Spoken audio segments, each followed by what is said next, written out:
Jake Callahan lived alone, and that's just how he liked it. His ranch sat at the edge of a wide Arizona canyon, where the desert stretched for miles and the wind spoke louder than people. Years ago, a fire took everything from him: his wife, his son, his smile. Since then, he'd built a life of silence and routine. The land didn't ask questions, and neither did the cattle. Every day was the same. Up at sunrise, feed the horses, check the fences, ride the land, fix what needed fixing. At night, he'd sit on the porch with a cup of strong coffee, watching the sun bleed into the desert sky.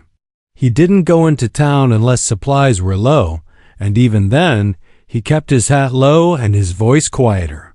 But one August evening, something changed. Jake was riding the south ridge of his land when he heard something strange. It was a soft sound like a whimper, almost too faint for human ears.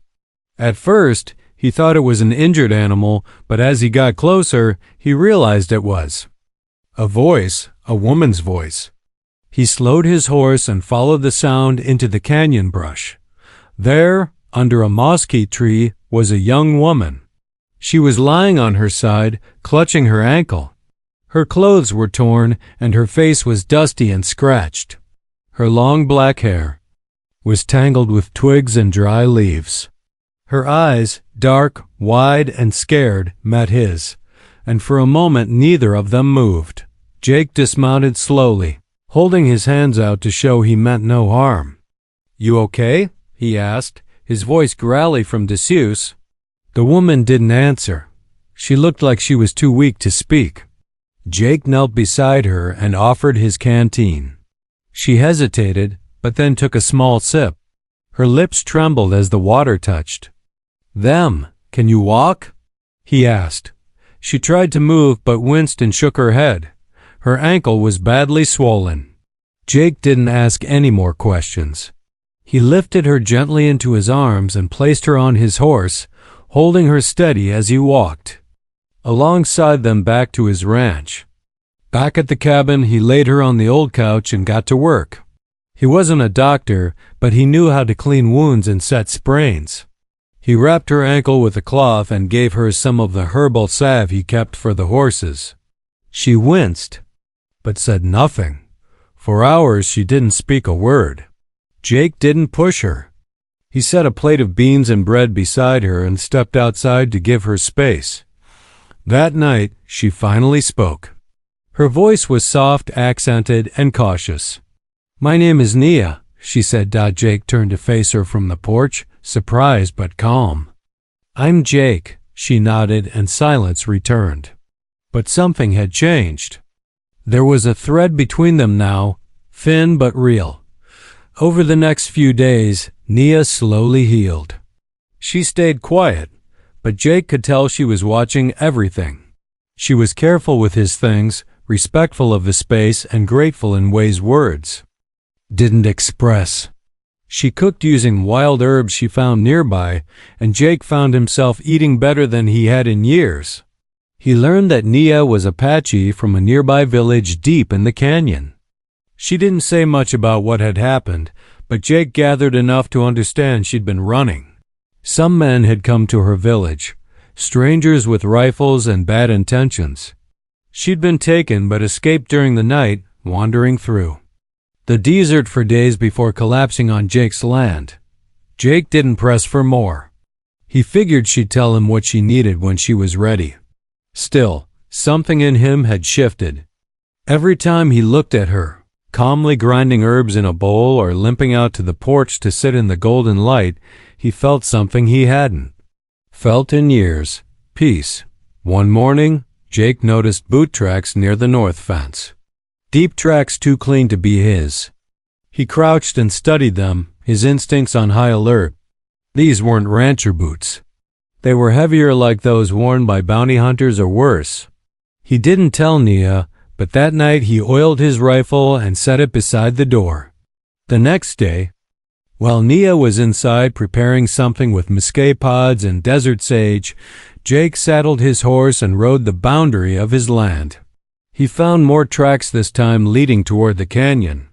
Someone was definitely looking for something or someone. When he returned, Nia was sitting on the porch with a quiet look on her face. She glanced at the rifle. "You saw them," she said. Jake nodded. "They close?" She didn't answer directly. Instead, she looked out over the desert, her eyes scanning the distant rocks. "They will come," she said quietly. "They always do." Jake felt a cold chill run through him. He'd lived through loss and pain, but this felt different. He wasn't just protecting his land anymore. He was protecting someone who mattered. That night he didn't sleep. He sat on the porch watching the stars and the dark desert. Every sound made his hand twitch toward the rifle. At some point, Nia came out with a blanket and sat beside him. She didn't say anything, just wrapped the blanket around both of them and leaned slightly against his shoulder. For a man who had lived in silence for so long, her touch was louder than thunder. And in that moment, Jake Callahan realized something. He hadn't wanted to admit. He was falling for her. But he also knew something else. The desert never gave without taking, and he feared that the price for saving Nia might be his heart. The morning came cold and heavy. The desert sun was slow to rise, as if even it feared what the day might bring. Jake Callahan stood at the edge of his porch, scanning the horizon. He hadn't slept out, his rifle was loaded, and his horse saddled. Something deep inside him told him this was the day the men hunting Nia would arrive. Behind him, the door creaked open. Nia stepped out, wrapped in a faded blanket.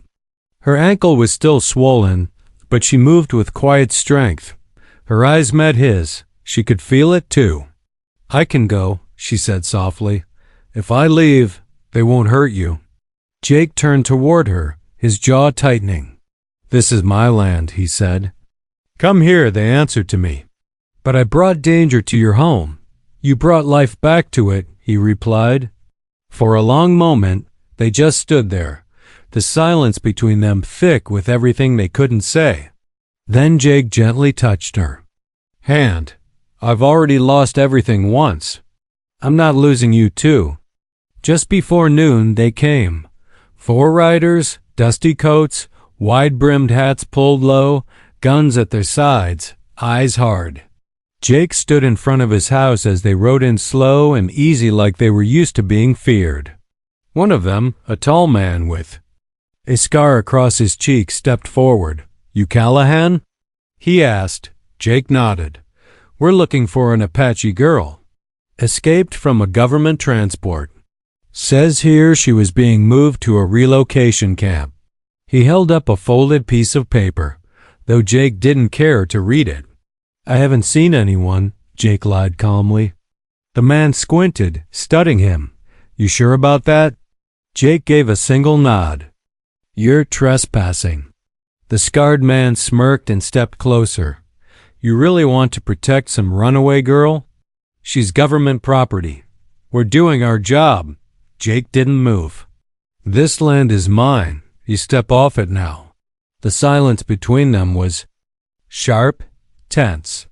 The other 3 men shifted in their saddles, hands drifting near their guns. Then a voice broke through it all. "She's not going anywhere, Nia." She stood at the door, her frame small but unmoving, her dark hair whipped in the wind, and her eyes burned with defiance. The scarred man grinned. "There she is." Jake's body moved faster than thought. He raised his rifle just as the man reached for his pistol. A single shot rang out. Dust exploded near the scarred man's boot. Jake hadn't missed. He just warned. "Next one goes through your chest." Jake growled. The tension cracked like lightning. The other men dismounted fast, drawing weapons. But Jake held firm, steady as a mountain. Then Nia stepped forward, limping but calm. "I'll go," she said, voice strong. "No more blood." Jake turned to her. "Stunned, double quotes, no," he said. "You don't have to do this." "I won't let them hurt you." Jake shook his head. "I won't let them take you." But Nia stepped past him. I lived in fear too long, she said. I won't let them break what I found here. Not you. She turned to the scarred. And if I come, you leave him alone. The man smirked. Fine by me. Jake's heart pounded. He couldn't believe what was happening. As the men reached for her, Jake raised his rifle again. She's not going. The men froze. She's under my protection, Jake said. You want her, you go through. Me? The scarred man narrowed his eyes. You ready to die for her? Jake didn't blink. I'm ready to kill for her. Something in his voice made even the desert go quiet. The other men looked at one another. They weren't soldiers. They were mercenaries. Paid to chase, not paid to die. Finally, the scarred man backed off. Not worth the trouble, he muttered. Let's ride. They turned and left, dust trailing behind them like a defeated storm. Jake stood still until they were gone. Only then did he lower his rifle. His hands were shaking. Nia was crying. Silent. Tears that traced the dust on her cheeks. She looked at Jake with something stronger than gratitude, with love. That evening, they sat on the porch together. No danger, no more running. I was ready to give up, Nia whispered. I never thought I'd feel safe again. Jake reached out and gently took her hand. You gave me something too. What? He looked. At the horizon painted with pink and orange light. A reason to feel alive again. She leaned her head on his shoulder and he wrapped his arm around her. For the first time in years, the ranch didn't feel empty, that the silence wasn't heavy. It was peaceful. Weeks passed.